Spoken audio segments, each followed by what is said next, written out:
ada seperempat totalitas orang Kristen di dunia tinggal di Eropa. Seperempat. Nyerah apaan?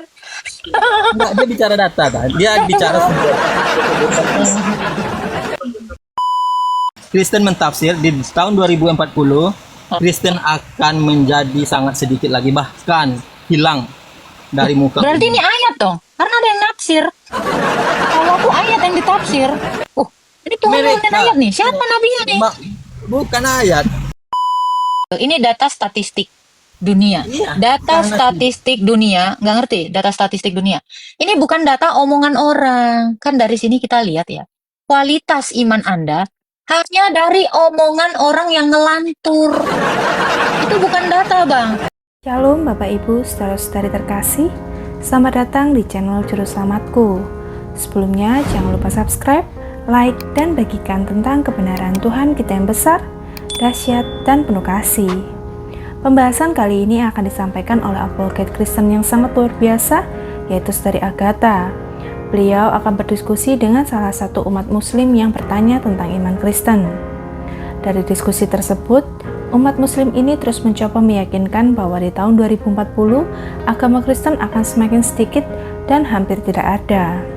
Namun, dengan adanya pernyataan tersebut, ternyata umat muslim ini hanya bermodalkan omongan tanpa data. Tanpa panjang lebar, saya ajak Bapak, Ibu, Saudara-saudari untuk melihat diskusi yang sangat seru ini. Tentunya bisa menambah wawasan serta menguatkan iman kekristenan kita.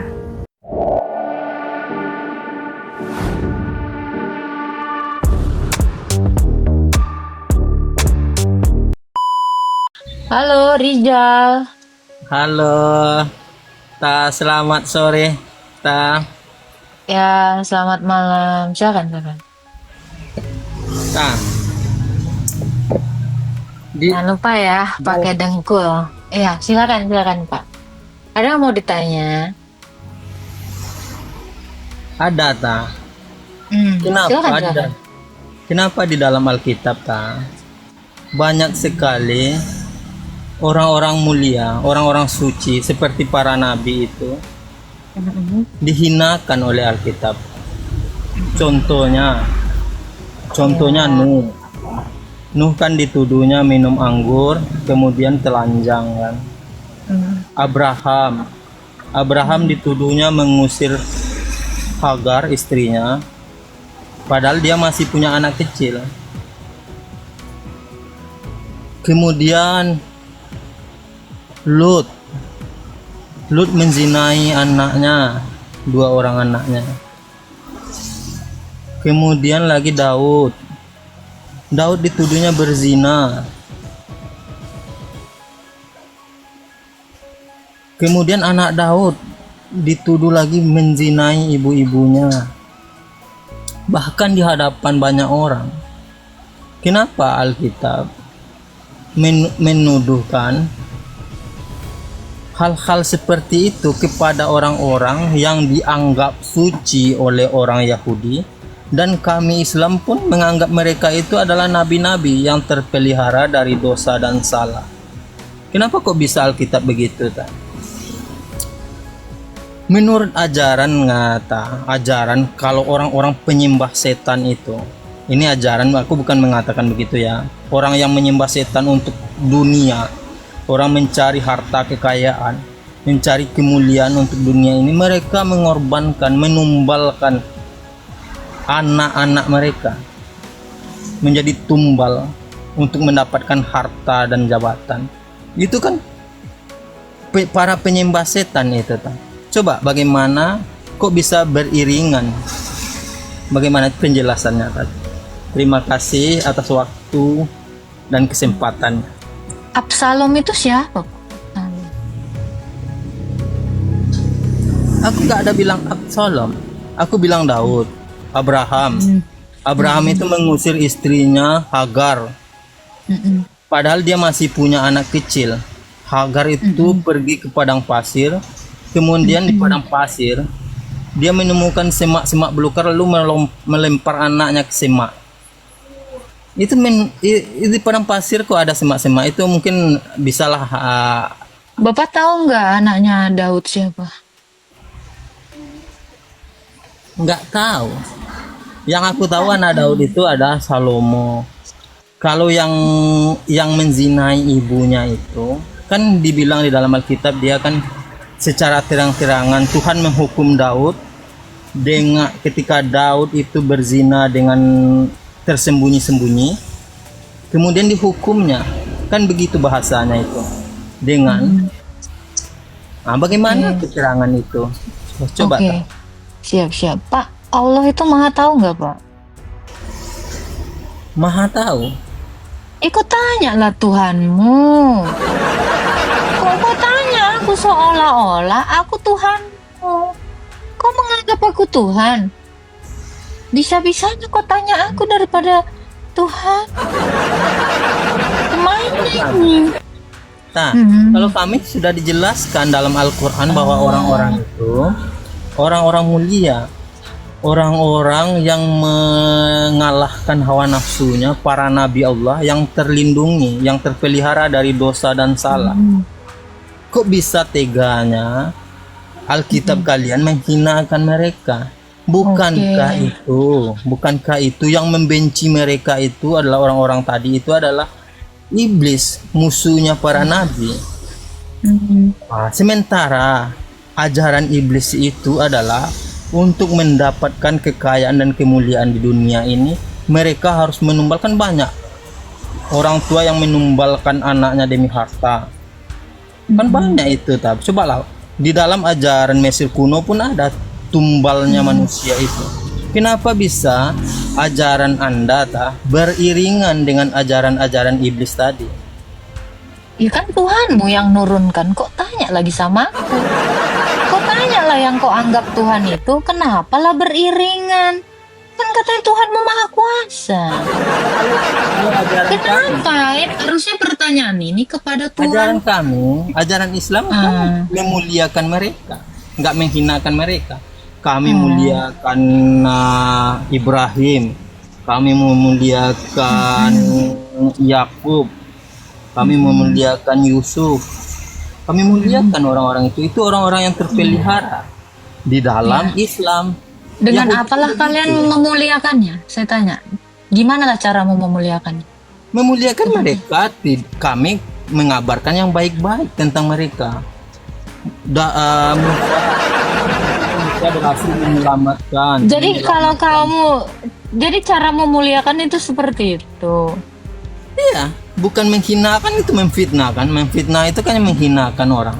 Kalau memuliakan menceritakan hal-hal yang terbaik. Oke. Contohnya Musa diceritakan menyelamatkan Bani Israel dari kejaran Firaun. Kan itu bertentangan sekali dengan Alkitab. Alkitab membantah kalau Firaun itu adalah matinya tenggelam.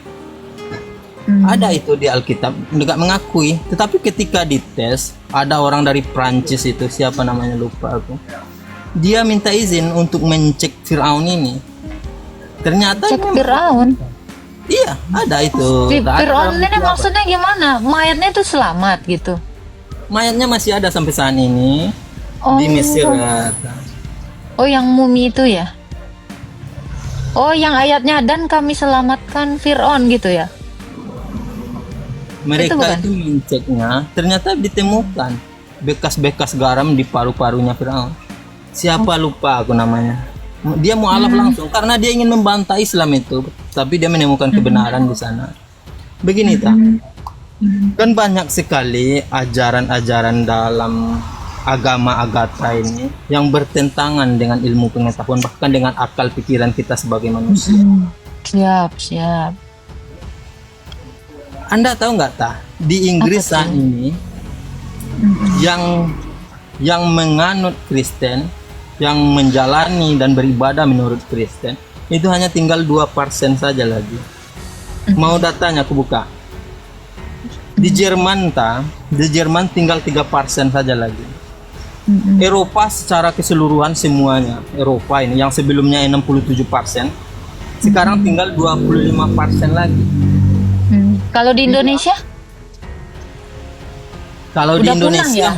Kristen udah punah ya di Indonesia ya? Udah pindah semua ya? mereka mengira, mereka mentafsir, ini dari Kristen ya, aku ambil datanya ya. Kristen mentafsir di tahun 2040 Kristen akan menjadi sangat sedikit lagi, bahkan hilang dari muka Berarti bumi. ini ayat dong, karena ada yang nafsir. Kalau aku ayat yang ditafsir. Ini Tuhan Mereka- nurunin ayat nih. Siapa nabinya nih? Bukan ayat. Mau aku tunjuk datanya tak? Mau aku tunjuk Oh, datanya. iya. Ini dari Bang. data dari pendeta dari Kristen sendiri ini. siap, bang. Halo, Bang Rizal. Ya. Halo. Bisa nggak sih bang, hal-hal kecil gini nggak usah bohong gitu bang. Kan ini bulan puasa ya kan. Ini kan bulan puasa. Minimal kurang-kurangi bohong gitu loh bang. Udah tua gitu ya kan. Nggak tahu entah besok masih ada napas atau enggak. Apalagi ini bulan suci gitu. Ya, bisa nggak sih bang, bohongnya kurangin dikit aja. Nih, di sini bang. Bohong. Gini, Yang mana yang bohong? gantian. Kita nih di sini kan ini bang ya, bukan anak-anak kecil ya, nggak ada otaknya gitu ya. Kan kayaknya apa ya saya bilang ya, malu nggak sih? Punya ada rasa malu nggak gitu, ya kan? Dikit-dikit bohong, nanti lama-lama menjadi bukit. Bang, kalau dikit-dikit nabung bagus, lama-lama jadi bukit bang. Ini bohong dikit-dikit ditumpuk, mau jadi apa bang kalau mati bang? Kira-kira mau jadi apa? Abang udah siap? Nah, coba jelaskan bagian yang mana dari ucapanku yang bohong, biar aku buktikan kalau itu bukan kebohongan. Banyak banget sih bang. Satu aja. Ini Itu coba persentase dibilangnya di Jerman 60%. presentasi di Jerman itu coba. Baik, ini data aku ya. Baik, aku buka data. Aku bicara pakai data, tak? Bukan asal ngomong aja.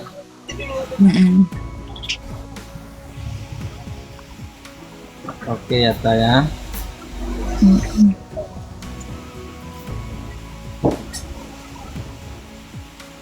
Baik, coba aku buka kamera ya. Buka. Bulan puasa kayak gini bang ya, jangan Coba banyak-banyak kasih besar, makan Kak. gula bang. Enggak ada makan gula. Aku nggak suka gula, aku tak. Coba kasih besar.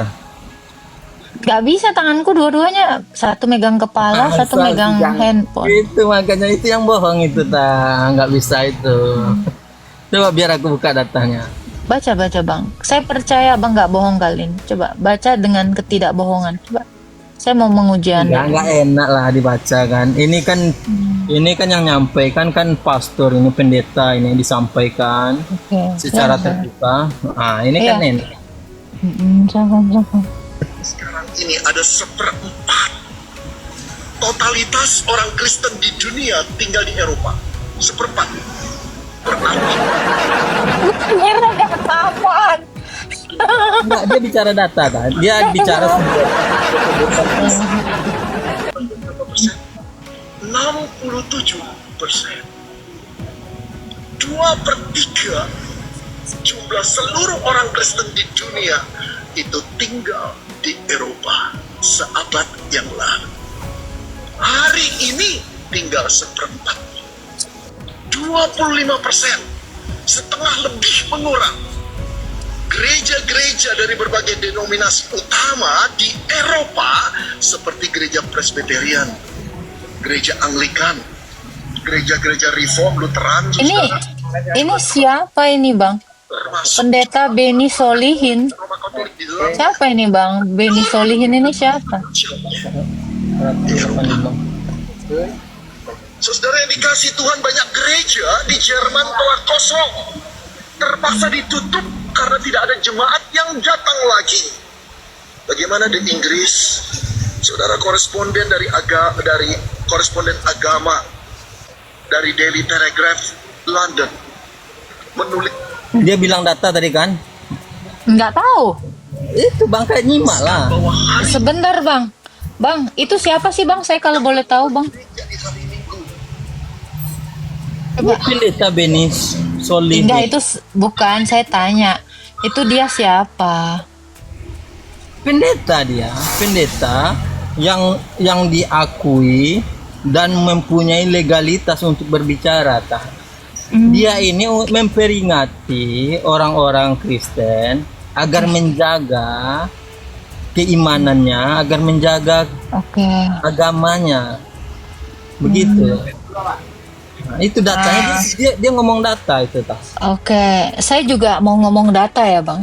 Nih, ini Wikipedia ya, bukan omongan orang ya. Coba baca Bang. Baca lah tah. Tadi aku kan baca kan. Ini data, ini baru namanya data. Silakan. Kekristenan adalah agama yang paling dominan di Jerman dengan populasi sebesar 60% dari seluruh penduduk Jerman. Yang kecil-kecil gini kenapa sih Bang suka bohong gitu? Ini data sumbernya yang mana?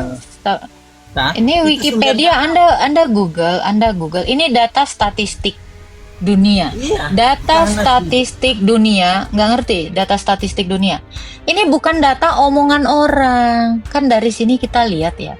Kualitas iman Anda hanya dari omongan orang yang ngelantur. Itu bukan data, Bang. Pendapat orang ngelantur dijadikan iman. Anda kan memang keterbiasa. Ada orang ngomong gini, diimani. Orang ngomong itu diimani. Data tuh kayak gini, Bang. Bukan kayak kau tadi. Ya, biasain gitu. Makanya beriman kepada kitab, kitabnya nggak ada. Ya, beriman katanya dari orang, saksinya nggak ada. Hal-hal kecil kayak gini bisa nggak sih, nggak usah bohong. Ya, ini kan udah saya bilang Bang, orang yang di room saya ini bukan jemaat abang kan biasa kajian nih di pengajian, bukan jemaat yang ibu-ibu yang oh ya keren. Di sini tuh orangnya pada sekolah. Ya, bukan Dia sebut- orang-orang yang gampang percaya. Oh, kata ini, menurut ini, nanti lama-lama Bang diurut. Tuh hidup menurut orang mulu. Kagak bawa data. Itu baru satu. Nanti semua ini ya. Ini penelitian tak? Ini dengar nggak ini penelitian? Dari Hah. agama, dari Oke, koresponden- tanya Bapak itu. Sebentar. Tanya Bapak itu penelitian di mana? Di mana dia meneliti? Siapa? Dengar ini, dengar ya, bentar, dengar. Gini, Bang Solihin, saya lebih percaya data statistik dibandingkan omongan orang. Kamu aja bisa berbohong di sini, apalagi Bapak tadi, gitu loh. Ya, orang itu kalau ngomong nggak pakai data itu bisa aja bohong. Bapak tadi mana datanya? Kamu datanya Bapak tadi nggak ada datanya. Kamu datanya Bapak yang nggak pakai data. Coba. Gimana menurut kamu? Bapak tadi ngomong nggak ada data. Data kamu Bapak yang nggak bawa data. Bisa nggak sih? Nggak usah bohong bulan puasa gitu. Bisa nggak sih pinteran dikit gitu di bulan puasa gitu. Nggak bisa pinteran gitu. Bapak tadi itu membacakan data dari penelitian. Apa datanya? Penelitian siapa? Penelitian siapa? Itu makanya aku bacakan. dengar. Ayo, data Bapak tadi aja, kau nggak tahu dari mana. Terus datamu dari Bapak yang nggak tahu datanya dari mana. Ya Tuhan, ini mah sama aja kamu bilang, lu buta. Terus lu bilang, gua ngelihat cahaya. Dari mana? Itu orang buta yang sana. Dia ngasih tahu, dia itu ngelihat cahaya. Sementara kau buta, yang ngelihat cahaya itu buta. Ini orang buta menuntun orang buta. Aduh Tuhan, gue harus sungkem ya sama orang-orang yang bisa beriman terhadap data-data yang gak ada data.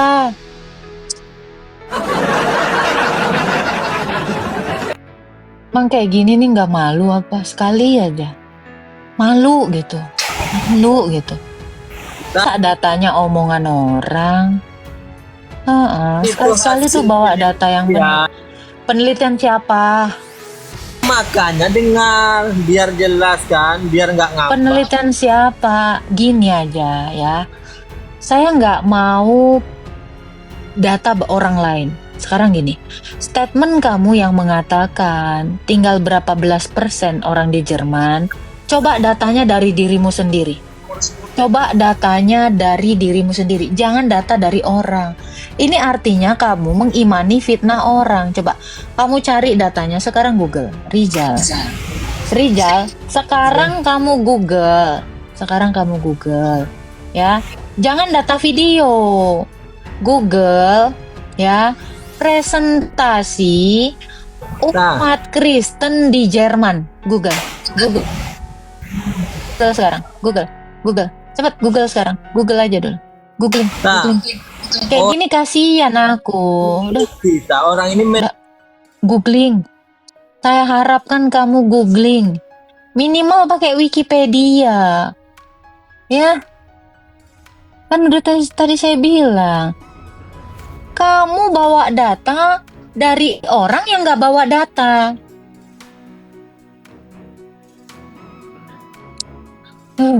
Rija. Sama sih agak pinteran dikit gitu ya. Teman-teman jangan lupa tap-tap ya. Sama nge-give terus ya. Saya soalnya agak rancu mempertahankan dia lama. Soalnya dia tuh rada-rada gitu ya. Takut akun gua martir lagi nanti. Ya, begitulah penjelasan dari Saudari Agatha. Bagaimana menurut pendapat Bapak, Ibu, saudara-saudari sekalian setelah melihat video tersebut? Tentu kita semua pasti merasa terberkati dan juga menambah wawasan tentang juru selamat kita yaitu Tuhan Yesus Kristus. Mari kita sama-sama belajar terus tentang kebesaran dan kebenaran Tuhan Yesus melalui video-video selanjutnya. Shalom dan Tuhan Yesus memberkati.